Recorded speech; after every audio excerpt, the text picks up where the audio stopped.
Right, so I'm going to just adjust the mic. Hopefully the audio was good for that chapter, because it was a little far away. So yes, I digress. 3 is Company, Chapter 3 of The Fellowship of the Ring. Welcome back. It's been about a week for me since I've recorded one. And yeah, there's a lot going on in this chapter. We've moved quite far in terms of geographically compared to the previous 2 chapters, where we've just been kind of chilling at Bag End. Now we're actually on the move. The journey has started. Things are beginning to pick up.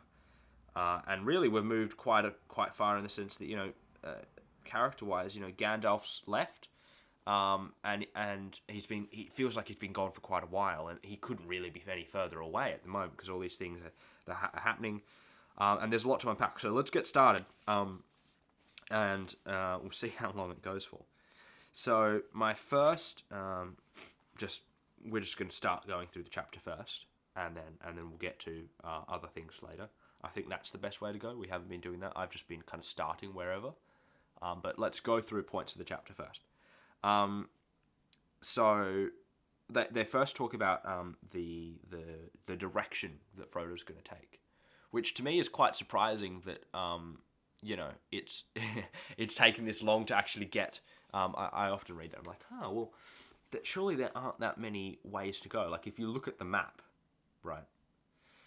If you look at the map, and you're like, this is where the Shire is, this is where the rest of Middle-earth is. Gandalf's just told me that I've got this ring, that we need to do something about it. It can't be destroyed. We can't keep it safe because the enemy already knows where the Shire is in the name of Baggins. So where can we go? And just looking at the map, I'm thinking there's kind of not many places to go. And Gandalf as well. Surely he's thinking... surely he's thought more about this. But anyway, they decide by the end of this chapter not by the end of the chapter, by literally the second page of the chapter, pardon me, that Rivendell is the place to take, the direction to go, and obviously this is very much mirroring the journey of Bilbo and the dwarves in the Hobbit. Which is part of the reason why Frodo's so keen to do it. It also, around this time, Gandalf says, look, I got to go, essentially. I shouldn't be gone for long. I've heard some things that are worrying me. He doesn't tell Frodo what they are, and I have got to go to the borders, at the very least, to check out these rumours. And we see a lot of, obviously, if you've read the books before, a lot of foreshadowing about what's going to happen. By the way, if you haven't read the books, don't be listening to my little discussions afterwards, because I have read the books so many times, and it's all just kind of one big melding experience for me that I cannot help but include things and jump around and reference, and I'm just not going to be able to, and even if I could help it, it would take away from a lot of the enjoyment and the goodness and the things we could talk about. So I'm not going to try and keep this spoiler free. I've decided. So yes, don't listen to it if you haven't read the books. Read them first, and movies aren't the substitute. Got to read the books. Anyway, so he says, if I think it necessary at all, after all, for you to get off at once, I should come back immediately, or at least send word. Meanwhile, stick to your plan, blah, blah, blah, blah, blah. I may be back any day. At the very latest, I shall come back for your farewell party. By about halfway through the chapter, we know that all 3 of those things never happen. So he doesn't come back immediately, he doesn't send word, and he doesn't even come back by the farewell party. So we're all left going, this is very unlike Gandalf, and we're all very worried. Another thing, just skipping back a page, that I found quite... remarkable is the extreme foreshadowing that Gandalf says here. Towards danger, but not too rashly nor too straight, answered the wizard. If you want my advice, make for Rivendell. That journey should not prove too perilous, though the road is less easy than it was, and will grow worse as the year fails. We all know that the road is going to prove very perilous at many, many stages upon the journey between the Shire and Rivendell. The quest for the ring, is upon the knife edge, as Galadriel would say. We've got the Barrows, we've got the Old Forest, we've got multiple encounters with the Black Riders before and after Tom Bombadil. Then the Inn at Bree, if it wasn't for Strider, all of this, Weathertop, the flight to the Ford. Like, this is not the picture that we're getting from the wizard, right? From Gandalf. He's like, it shouldn't prove too perilous. Though, truthfully, he says the road is less easy than it was, and it will grow worse as the year fails. I just always laugh at that, because I'm like, well, the first book, obviously there's 6 books, the first book, book 1, is chiefly concerned with all the perils upon the road between the Shire and Rivendell. So that's quickly proven wrong. But Gandalf isn't often wrong, so he could perhaps be forgiven this time. We also get our first glimpse of Black Riders in the whole book, is in this chapter. And funnily enough, though we don't know it while we're reading it, it's actually not even like it's through dialogue, essentially. It's quite an interesting way to see it. But you don't ever hear them talk. You only hear the replies from the gaffer, which I think is quite an interesting way to do it. And at the time you're kind of concerned, but because of the nature of the way that Tolkien's kind of portrayed it, it does fade through your mind quite quickly. Like, you're not hanging on to that and waiting for this moment, which makes it all the more, startling when the Black Rider does actually appear for the first time, and then Sam references back to, the stranger at the gaffer's house, and then it all clicks in. Like, it works quite well. Keep moving now, and my next part is probably one of my, I think, out of all of the 6 book, or the trilogy, okay, I guess we can say, so Fellowship, Two Towers, Return of the King, I think the strangest passage for me, the strangest passage, in fact, the most out of place, the most odd passage comes in this chapter. I'm not sure if you've already picked up on it. It's where the hobbits are sleeping under a tree, and a fox comes. And it says, several creatures came and looked at them when the fire had died away. A fox passing through the wood on his business of his own stopped several minutes and sniffed. Hobbits, he thought. Well, what next? I have heard of strange doings in this land, but I have seldom heard of a hobbit sleeping out of doors under a tree. 3 of them. There is something mighty queer about this. He was quite right, but he never found out any more about it. Like, this is the only part. Like, this is the only time when anything remotely like this comes up. It's really funny. First of all, you obviously have a sentient animal, it seems, talking to himself, which certainly doesn't happen again. And it just seems like such an odd thing to be able to, exaggerate. Is like, the hobbits sleeping out of doors. Sure, it's a bit odd, but you can kind of establish that in another way. Tolkien's chosen to have this talking fox that comes along. I just love it. I think it's really odd, but I love it. And every time I read it, it just makes me laugh. I've seldom heard of I've heard of strange doings in these lands. Blah blah blah blah. 3 of them. There is something mighty queer about this. He was quite right, but never found out any more about it. He was quite right. Something very queer about these 3 hobbits specifically. And that passage is just hilarious. Moving on, so we're going to see the first we're going to have a lot of things to do with Black Riders in this chapter, but we'll get to that in a second, and I won't necessarily speak. I'll skip over that because we'll get back to the Black Riders. And the last point on the chapter that I want to talk about. This is really not long enough. I'm really trying to cut it down. I might have to go back and do these longer. Or just like particular themes. Yeah, maybe that's what I'll do. Yeah. Particular ideas or themes that might overarch between chapters. I'll just make whole discussions on them. Yeah, maybe that. Because some parts of the chapters don't need to be talked about for too much. Although there's so much to get out of them. I'm ranting. I'm just thinking out loud. Next part that I wanted to highlight is just at the end of the chapter when the hobbits have met the elves, which is a very enchantingly drawn picture and experience. Like you really get into it. And this conversation with Gildor, when Frodo's talking about, have you seen Bilbo? Who are the Black Riders? The enemies pursuing you. Has Gandalf told you nothing? Who are the Black Riders?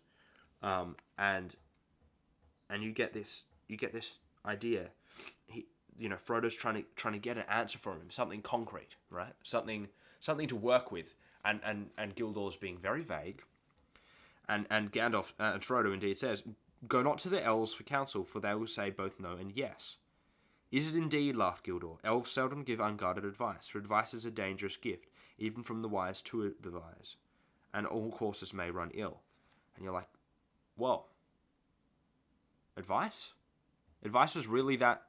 Like, surely you can just, like, advice really, all courses may run ill. It's a dangerous gift, even from the wise to the wise. Like, he's like, what? And then the advice that he does give, you see, he says, "I think you should go at once without delay. If Gandalf does not come for you, then I also advise this: do not go alone. Take such friends as trusting as willing." Like, it's helpful, but it's like, why were you yapping about how much? I just used the word yapping.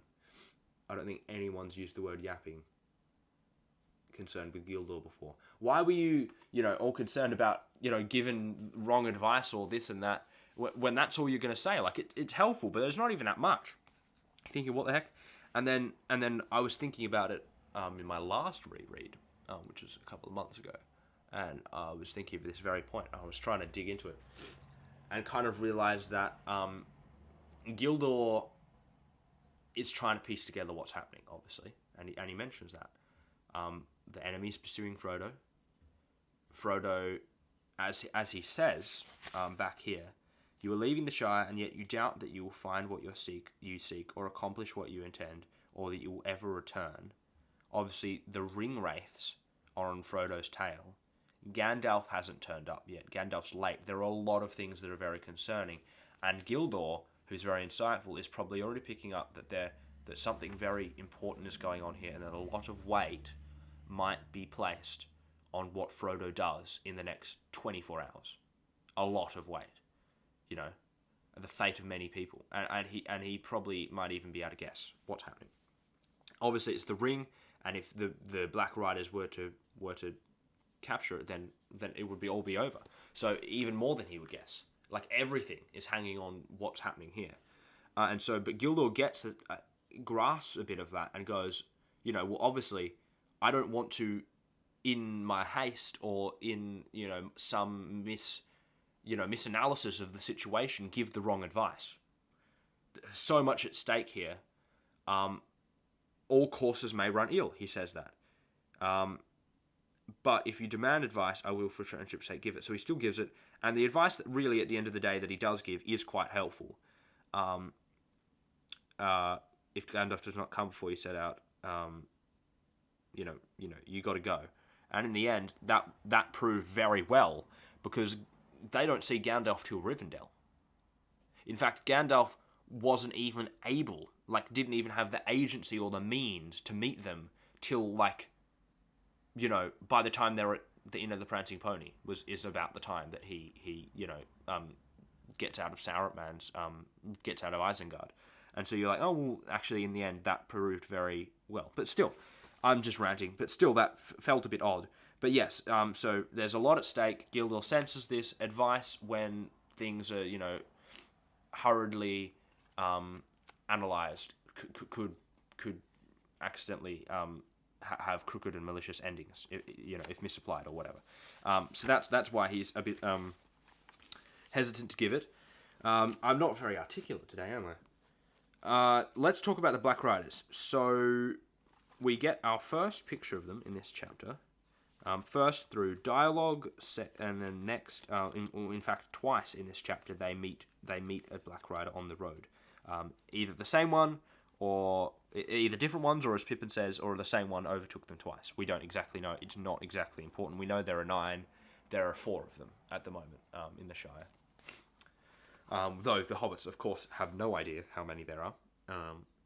And there's a lot of description given to them about sniffing. They're black. Nothing can be seen below their hoods. About their horses. About the swaying from side to side. They seem to be much more reliant on the listening and the sniffing component versus the seeing, I guess. But there was this little thing that Tom Shippey, who's a leading professor on Tolkien. He's a leading scholar on Tolkien. He was talking about the ring wraiths, and he was talking about, obviously, Tolkien's a philologist. I literally haven't had a discussion where I haven't mentioned this fact yet. I'm always talking about Tolkien's philology, but it's important. And he chooses the word wraith. They're ring wraiths. They go by many names, Nazgul, Black Riders, but they're ring wraiths. And he's like, let's look at the word wraith. What do we? Obviously, we've got this depiction from the movies, and basically everyone in our generation, or everyone who's reading it today, will probably automatically have that idea of the Black Riders. But you got to imagine, before the movies, it's kind of a vague description. They're terrifying, and they're kind of formless in a way in your imagination, so that it doesn't really matter. But still, you've got to think, what was Tolkien really getting at? What was the picture that Tolkien had? And so he says, look at the word wraith. Wraith is connected with words like wrath, which is anger, ruth, which is something twisted and crooked and malicious and imperfect and fallen, and writhe, which means, to twist and turn. And so all of these things, he says, kind of add up together with the word wraith, and they're all kind of connected, and it kind of shows that a wraith is something defined by shape and not by substance.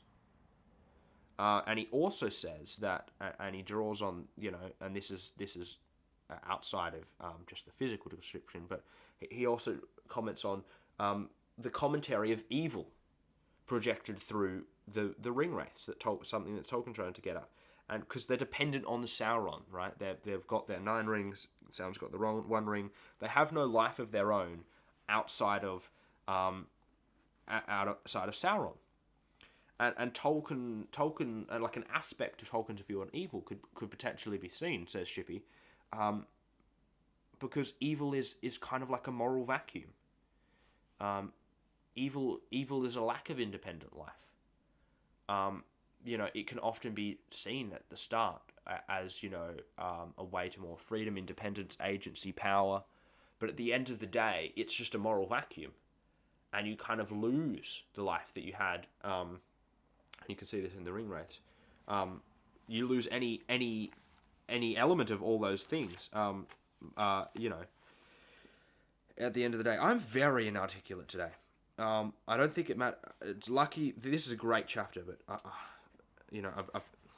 out of all the chapters to be articulate on, I feel like this is an okay one because there's not quite as much to unpack. But yes, we've got a journey, right? We've got a journey. They get from point A to point. Well, they're on the way to point B. They're now in Woodhall.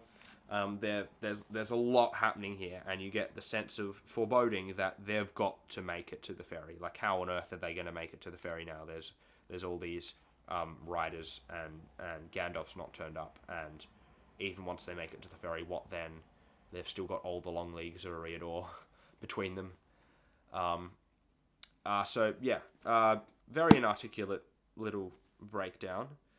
I've been writing notes, and this is the end of the breakdown, so now I'm just talking. I've been writing a good deal of notes, because as I started reading Fellowship on audiobook, I was like, you know what? Just so I can get a better sense of where we're going and voices to do, and it might be a good idea to prepare so that, when I'm actually reading it live, I guess you could say, it's not the first time I've read it in like 4 months. So I'm like, okay, I'll read it, I'll do a pre-read for the chapter each time.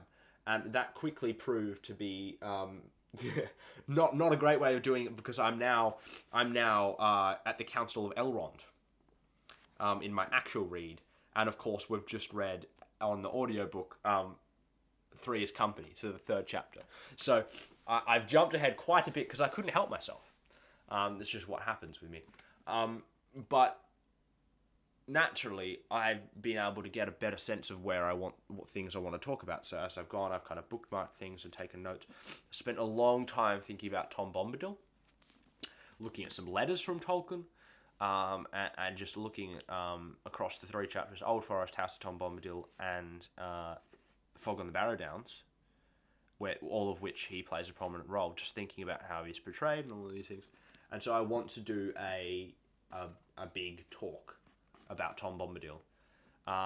Also, there's some poetry that Aragon, in Knife in the Dark, about the tale of Luthien, and I'm so keen for that chapter. Like, I'm really keen to be able to read that poem on audiobook. That's like the thing that I'm most keen to do, I think, is the tale of Tenuviel that he tells. I've been practicing it and writing it down. Anyway, so I'm just going to probably have an episode on that as well, just not concerned with the chapter, but just talking about just random crap, okay? And also in that chapter, the ring and idolatry and all of that, and the power of temptation and lust and sin and all of that kind of thing. Also in that Knife in the Dark chapter. Man, I'm gonna have to do a lot of that. That's fine. That's cool. Yes. Anyway, thank you. This has gone on for so long. Goodbye. What happened today? This is not nearly as neat and as clean as the other ones. It's alright. It's practice. And I don't really care because no one's going to be listening to these anyway. I'm doing it for fun. Bye. End of chapter 3 breakdown. Yes. Waha. Come back for what is it called? Chalk Up to Mushrooms, I think is the next one. Bye.